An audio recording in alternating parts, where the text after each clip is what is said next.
Hello students, कैसे हैं आप लोग। तो मैं विकास सिंह श्रीराम एजुकेटर्स के प्लेटफॉर्म पे आप सभी लोग का स्वागत करता हूं। और स्टूडेंट, आज हम देखने वाले हैं क्लास 11th का सबसे इंपॉर्टेंट डेरिवेशन, जो कि है फिजिक्स में बैंकिंग ऑफ रूट। ठीक है ना। कोई भी स्कूल हो उसमें एक बार ये डेरिवेशन जरूर पूछा जाता है। ठीक है ना। तो स्टूडेंट, ये हमने क्लास 11th के लिए एक प्लेलिस्ट स्टार्ट किया है, जो हमारे चैनल पे आप देख सकते हैं। डिस्क्रिप्शन में भी उसका लिंक है, आप वहां से उसको देख सकते हैं, जिसके अंदर हम क्लास 11th के जितने भी इंपॉर्टेंट डेरिवेशन है फिजिक्स के, उसको एक प्लेलिस्ट में करने वाले हैं। तो आप उस प्लेलिस्ट को चेक कर सकते हैं। ऑलरेडी 6 डेरिवेशन हम लोग कर चुके हैं, ये 7वां डेरिवेशन। ठीक है स्टूडेंट, और एक और बात कि ये जो मैं लिखूंगा यहाँ पे, इसको आपको नोट करने की रिक्वायरमेंट नहीं है। ये सेम चीज जो मैं यहाँ पे लिखूंगा आपको पीडीएफ फॉर्मेट में डिस्क्रिप्शन में मिल जाएगा। तो आप पूरा फोकस समझने पे करिए, लिखने की कोई जरूरत नहीं है। स्टूडेंट, हमने लास्ट अपने डेरिवेशन में डिस्कस किया था कि कैसे जब इस तरीके से कोई अगर कर्व पाथ होता है, इस तरीके से अगर कोई कर्व पाथ है, तो ये हमेशा एक सर्कल का पार्ट होता है, और इसको क्रॉस करने के लिए मिनिमम स्पीड मैक्सिमम स्पीड भी हमने लास्ट क्लास में निकाला था। तो अब देखिए स्टूडेंट, हाईवे वगैरह पे होता क्या है कि वो हमने लास्ट क्लास में आपने निकाला था, लास्ट डेरिवेशन में आप देख सकते हैं हमारे प्लेलिस्ट से। लेकिन अभी हम देखने वाले हैं बैंकिंग। तो बैंकिंग में क्या करते हैं, हाईवे वगैरह पे जब टर्न आता है स्टूडेंट, तो सडनली कोई भी कार अपनी स्पीड को स्लो डाउन नहीं कर सकती, तो एक्सीडेंट होने के ज्यादा खतरे रहते हैं। जहां भी इस तरह से डिफेक्ट होगा वहां पे एक्सीडेंट ज्यादा होगा। तो टर्न तो होगा लेकिन बैंकिंग नहीं किया होगा। बैंकिंग करने का मतलब क्या है, अभी मान लीजिए इस तरीके से टर्न है, तो इस वाले हिस्से को, जैसे रोड ऐसे था, तो इस वाले हिस्से को आप उठा दीजिए, इधर से जिधर की तरफ टर्न है उधर की तरफ उठा दीजिए। तो उठाने से होगा क्या, ये वाला हिस्सा ऊपर हो जाएगा, ये वाला हिस्सा नीचे, तो ये इस तरह से टेढ़ा हो जाएगा। तो टेढ़ा हो जाएगा स्टूडेंट, तो इसको घूमने में मदद मिलेगी। तो इसी चीज को हम लोग बोलते हैं बैंकिंग। तो स्टूडेंट, जब इसको आप साइड व्यू इसका देखेंगे, ये तो मैंने आपको समझाने के लिए बताया, तो जब आप इसका साइड व्यू देखेंगे तो साइड व्यू आपको इस तरीके से दिखाई पड़ेगा। मान लीजिए मैंने रोड को उठा दिया, तो इस तरीके से कुछ आपको दिखाई देने वाला है। वो रोड उठ गया है, अब यहीं आगे जाके ऐसे घूम रहा है, ये रोड है वो। तो स्टूडेंट, मान लीजिए इसके ऊपर आपकी कार है, ये आपके एम मान लीजिए आपकी कार है, जो कि ऐसे जा रही है और आगे रोड पे ऐसे घूमेगी। तो स्टूडेंट, इसमें जानते हैं कि अभी हमने बताया था आपको कि कोई भी मोड हो वो एक सर्कुलर मोशन होता है। तो ये कार भी आपका एक सर्कुलर मोशन आगे जाके करने वाली है। अब आपको थोड़ा फील करना होगा, ये रोड ऐसे उठ के ऐसे जा रहा है, तो ये कार भी आपका सर्कुलर मोशन करेगी ऊपर ऊपर। ठीक है ना। तो स्टूडेंट, इस मोशन का रेडियस क्या है, तो मैंने मान लिया कि भाई ये आपकी बार रेडियस है। ठीक है स्टूडेंट, तो अब देखते हैं इस पे कौन कौन से फोर्स लगेंगे। और ये वाला एंगल क्या कहलाता है बच्चों, ये एंगल कहलाता है एंगल ऑफ बैंकिंग। ये वाला एंगल कहलाता है एंगल ऑफ बैंकिंग, इसको एंगल ऑफ बैंकिंग कहते हैं। ठीक है ना। तो बस ध्यान से एक बात समझ लो, ये डायग्राम समझ जाओगे, कोई डेरिवेशन में दिक्कत नहीं होगा। तो स्टूडेंट देखो, इस पे क्या क्या फोर्स लग रहा है, देखो तो एक इसके ऊपर फोर्स लग रहा है नीचे की तरफ, वो है mg, सहमत है। इसका वेट, कार का वेट mg। एक इसके ऊपर नॉर्मल लग रहा है, जो कुछ इस तरीके से लग रहा है स्टूडेंट, इस तरीके से नॉर्मल लग रहा है। और इसके ऊपर क्या फोर्स लग रहा है, तो स्टूडेंट एक फ्रिक्शन लग रहा है। अब फ्रिक्शन लग रहा है स्टैटिक फ्रिक्शन नीचे की ओर, स्टैटिक फ्रिक्शन लग रहा है नीचे की ओर। अब नीचे की ओर क्यों लग रहा है, ऊपर क्यों नहीं लग रहा है। तो स्टूडेंट फील करो, जब रोड ऐसे है और आपकी कार ऐसे जा रही है, जब ऐसे जाएगी डिसबैलेंस होगा तो किधर जाएगी, ऊपर की ओर फिसलेगी। थोड़ा फील करना होगा, जैसे मैंने आपको कर्व पाथ में बताया था, कर्व पाथ है। अब अगर कार आपकी बहुत ज्यादा स्पीड से आती है तो ऐसे बाहर होगी, तो यानी कार इधर की तरफ स्किड करेगी, यानी गिरेगी इधर की तरफ। इसी तरह से अगर बैंकिंग में कर दूंगा और आपकी स्पीड बहुत ज्यादा होगी, तो आप इधर नहीं गिरेंगे, आप उधर गिरेंगे, उल्टे साइड में गिरेंगे, कर्व से अपोजिट डायरेक्शन में गिरेंगे। तो जब अपोजिट डायरेक्शन में गिरेंगे तो फ्रिक्शन को आपको रोकना है, तो वो इस डायरेक्शन में लगेगा। देखो मैं समझाने का प्रयास कर रहा हूं, समझ लोगे बेटा, कोई दिक्कत नहीं होगा, रटने में बहुत दिक्कत है। तो इसीलिए फ्रिक्शन मैंने नीचे की ओर लगाया। ठीक है, तो ये बात आपको क्लियर होगी कि फ्रिक्शन मैंने नीचे की ओर क्यों लगाया। अब एक और बात है इसमें बच्चों, एक और बात कि सर आपने स्टैटिक फ्रिक्शन क्यों लगाया। तो स्टूडेंट, मैंने लास्ट क्लास में बताया था, मैं फिर बताता हूं कि कोई भी कार जब चलती है तो जो टायर का पॉइंट जो कांटेक्ट में सरफेस पे होता है वो मोमेंटली रेस्ट में होता है। एक टायर जब घूमता है कार का, तो याद रखिएगा सबसे ऊपर वाला पॉइंट सबसे तेज चलता है, नीचे वाले पॉइंट का जो स्पीड होता है वो जीरो होता है। कैसे होता है तो रोटेशन में आपको पता चल जाएगा, लेकिन आप याद रखिए कि जो पॉइंट कांटेक्ट में होता है रोड के साथ, तो उसका जो स्पीड होता है वो जीरो होता है। इसीलिए मैंने स्टैटिक फ्रिक्शन लगाया है। बस स्टूडेंट, ये ड्राइंग है। अब इसके बाद स्टूडेंट आपको कंपोनेंट ब्रेक करना है। अब कंपोनेंट कैसे ब्रेक करें, जैसे मेरे पास दो टाइप है ना, एक मैं अलोंग द प्लैंक और perpendicular the plank component break कर सकता हूं, और एक जो है इस तरह से रेडियस के अलोंग, जो रेडियस हमारी कौन सी है, ये वाली है, एक रेडियस के अलोंग और उससे परपेंडिकुलर ब्रेक कर सकता हूं। तो स्टूडेंट हम लोग ब्रेक यही वाला करेंगे। क्यों, क्योंकि हमको पता है अगर कोई सर्कल में घूम रहा है उसके सेंटर की तरफ एक फोर्स होना चाहिए m इंटू ए सी, सेंटर की तरफ एक फोर्स होना चाहिए m इंटू ए सी। ए सी क्या है, सेंट्रीपिटल एक्सेलरेशन, तो m into v square by r, m into v square by are.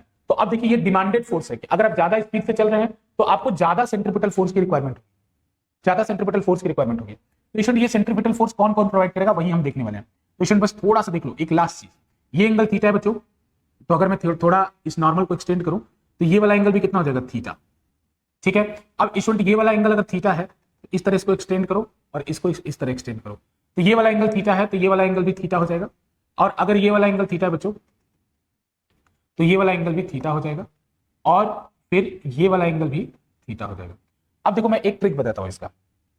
जैसे मान लो दो एक्सिस है, जैसे यहां पे दो एक्सिस है, एक है वर्टिकल और हॉरिजॉन्टल, एक एक्सिस थी along द प्लैंक और परपेंडिकुलर टू द प्लैंक, ऐसे दो एक्सिस थी। अब इस में ट्रिक ये बता रहा हूं कि अगर आपको कोई भी एक एंगल पता चल जाए, जैसे अभी मुझे ये वाला एंगल थीटा पता चल गया, कैसे, ये थीटा है, ये 90 माइनस थीटा है, तो ये कितना हो जाएगा, देखो 90 माइनस थीटा कैसे पता चला बच्चों, इसको नीचे करोगे तो ये 90 हो जाएगा ना, तो ये ट्राइंगल का तीनों सम 180 होना चाहिए, तो ये थीटा है, ये 90 है, तो ये कितना होना चाहिए 90 माइनस थीटा। अब देखो ये वाला और ये वाला एक दूसरे से 90 पे है, तो ये वाला एंगल कितना होना चाहिए थीटा, जो यहाँ पे एंगल बन रहा है कितना होना चाहिए थीटा, तो वही डायग्राम मैंने वहां बनाया है, एक रेडियस के लॉन्ग रेडियस से परपेंडिकुलर, एक प्लैंक के लॉन्ग प्लैंक से परपेंडिकुलर, तो ये वाला एंगल मेरे को कितना पता चल गया थीटा। अब याद रख लो, वैसे तुम लॉजिकली भी सोच सकते हो कि हर अल्टरनेटिव एंगल क्या होगा थीटा, एक को छोड़ के जो होगा वो थीटा, ये भी थीटा, इसको छोड़ के ये भी थीटा, और इसको छोड़ के ये भी थीटा, विश्वास न हो करके देख लो, ये थीटा होगा, ये 90 माइनस थीटा होगा, ये दोनों आपस में 90 है, तो ये फिर थीटा होगा। तो वही काम यहाँ पे किया गया है, एक थीटा पता किया गया, उसके अल्टरनेट में थीटा होगा, फिर उसके अल्टरनेट में थीटा होगा, ऐसे। तो देखो स्टूडेंट, यहाँ फोर्सेस कौन कौन से हैं, तो उसी डायग्राम में मैं बना दे रहा हूँ, एक बार देखो।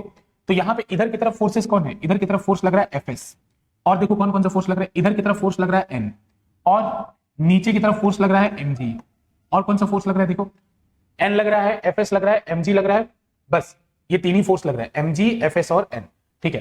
तो स्टूडेंट देखो, मैं अभी कंपोनेंट ब्रेक करना चाहता हूं वर्टिकल और हॉरिजॉन्टल डायरेक्शन में, तो mg तो ऑलरेडी वर्टिकल डायरेक्शन में है, अब Fs का कंपोनेंट हॉरिजॉन्टल डायरेक्शन में ब्रेक करो, तो इधर की तरफ आएगा Fs cos थीटा, और n का कंपोनेंट इस डायरेक्शन में ड्रॉ करो, तो बच्चों ये आ जाएगा n sin theta. sin theta क्यों आया, क्योंकि इधर होगा cos थीटा, इधर होगा cos थीटा, और इधर कितना होगा sin थीटा। अच्छा, Fs cos थीटा इधर आया, तो नीचे कितना आएगा Fs sin theta, Fs sin theta. समझ में आया, ये ड्राइंग जिसको समझ में आ गया उसको सब समझ में आ गया, ये ड्राइंग जिसको समझ में आ गया वो सब समझ में आ गया। एक फोर्स लगा नॉर्मल, एक फोर्स लगा Fs, एक फोर्स लगा mg। अब एंगल का खेल था, क्योंकि मुझे कंपोनेंट को ब्रेक करना था इधर और इधर, तो एंगल पता होना चाहिए। तो एंगल पता करने के लिए मैंने आपको ट्रिक बता दिया कि अगर दो एक्सिस, लॉजिक से भी सोच सकते हो, अगर ये थीटा है तो एक छोड़ के ये थीटा होगा, तो n के साथ जो वर्टिकल से एंगल बन रहा था वो थीटा होगा, f के साथ जो हॉरिजॉन्टल से एंगल बन रहा था वो थीटा होगा।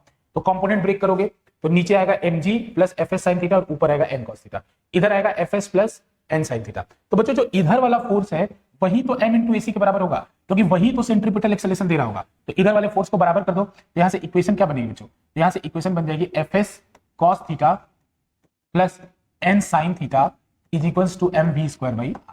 ठीक है स्टूडेंट, अब देखो वर्टिकल से क्या इक्वेशन बनेगा, वर्टिकल से इक्वेशन बनेगा n cos theta is equals to mg plus Fs sin theta, Fs sin theta, ये इक्वेशन बनेगा। देख लो, जिसको इतना समझ में आ गया, अब इस डिराइवेशन में कुछ नहीं है, अब ये डिराइवेशन तुरंत हो जाएगा। अब देखो बच्चों, अगर मुझे मैक्सिमम स्पीड से घूमना है, मैं वो स्पीड निकालना चाहता हूं कि मैक्सिमम किस स्पीड से मैं घूमना चाहता हूं, तो Fs की वैल्यू मैक्सिमम रखनी पड़ेगी। तो बच्चों Fs क्या कर रहा है, घूमने को सपोर्ट कर रहा है, तो Fs के ऊपर ही सारा खेल है कि Fs मैक्सिमम कितना होगा, उसके करस्पॉन्डिंग जो स्पीड होगी वही मैक्सिमम होगी। तो देखो बच्चों, Fs का maximum value for maximum speed, मैं यहां लिख रहा हूं for max speed Fs should be, static Fs should be maximum. Fs कितना होना चाहिए बेटा, मैक्सिमम होना चाहिए, should be maximum, Fs should be maximum. तो अब इसको इस इक्वेशन सपोर्ट कर दो, इनको देख लो, इन इक्वेशन सपोर्ट करके। तो अगर स्टूडेंट इन इक्वेशन सपोर्ट करोगे तो आपको मिलेगा क्या, यहां पे आपको मिलेगा mu into n, mu into n, तो म्यू इंटू एन रख दो, एफ की जगह cos theta plus n sin theta is equals to mv square by r। एक तो इक्वेशन ये मिलेगा।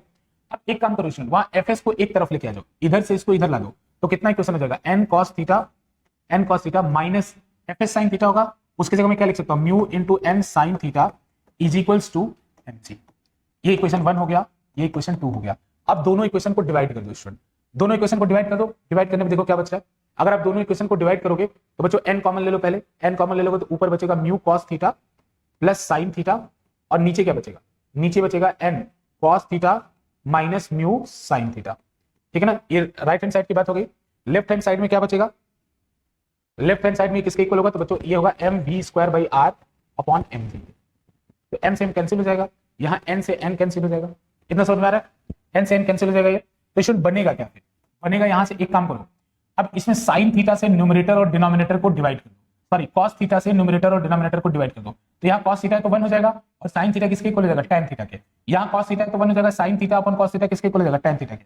तो इसी एक्सप्रेशन को ऊपर नीचे दोनों cos थीटा से डिवाइड कर दिया, तो बचेगा कितना स्टूडेंट, तो बचेगा tan थीटा को पहले लिख ले रहा हूं, tan theta plus mu upon नीचे क्या बचेगा 1 minus mu tan theta is equals to, यहां पे क्या बचेगा student, v square by r g, v square by r g. Check कर लो, 1 minus mu tan theta equal, दोनों को क्या क्या cos थीटा से ऊपर नीचे डिवाइड किया है, तो यही हमारा फाइनल एक्सप्रेशन आ गया स्टूडेंट। मैं नेक्स्ट पेज में इसको लिख रहा हूँ। तो हमारा फाइनल एक्सप्रेशन क्या है, v² upon r g is equals to mu plus tan theta upon 1 minus mu tan theta.